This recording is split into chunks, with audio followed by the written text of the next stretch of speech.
One thing about Huell Howser that interested me, and I've talked to people about him, and I met him a few times. He was the nicest person you ever can meet.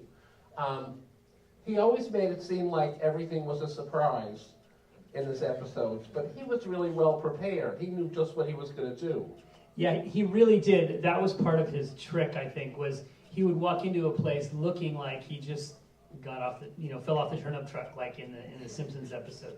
But he really spent hours preparing for researching the background of these places, whatever it may be, the persimmon orchard or the mattress factory or, the lint lady. He researched. But then when he walked through the door, he seemed like he just sort of accidentally stumbled on the place. As it turns out, there were many times that he did, in fact, really stumble on the place as well. But most of the time, he did very careful research, but wanted to give off the impression that he just sort of rolled off the turnip truck. It was very, very effective. It disarmed people enormously. And they felt very comfortable and relaxed with him instantly because he seemed like he was just genuinely wanted to know everything, even though, in fact, he often knew a lot more than he let on. Yeah. Well, one of the things that surprised me about Huell Howser is he would go up to a total stranger or somebody he wanted to interview and ask them all about his life. But he never told anybody about his life. He was a very private person. Yeah, he was very private.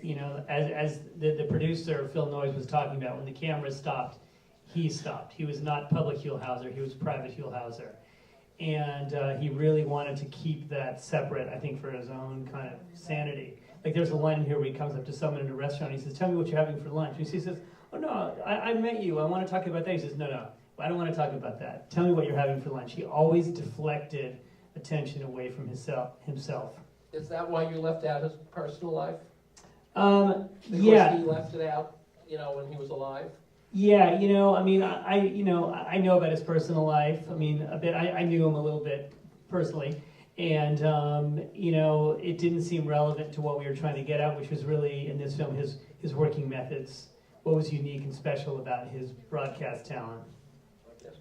How's he going to be remembered in the industry?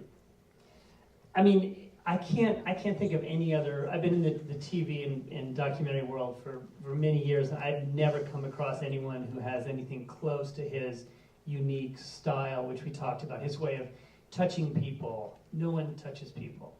No one turns around to the cameraman and says, "Hey, come over here and get this." I mean, just everything he did. He would do entire shows without any edits. If you guys noticed in the Frank Sinatra film and the motel film that we saw beforehand, you can go minutes and minutes and minutes go by without any edits. He was editing while he was on location, and that's because he was so hyper prepared. He knew exactly where he was going to walk around the room. So he was a real genius inside the camera. When the camera was on, there's no one else like him. It was amazing.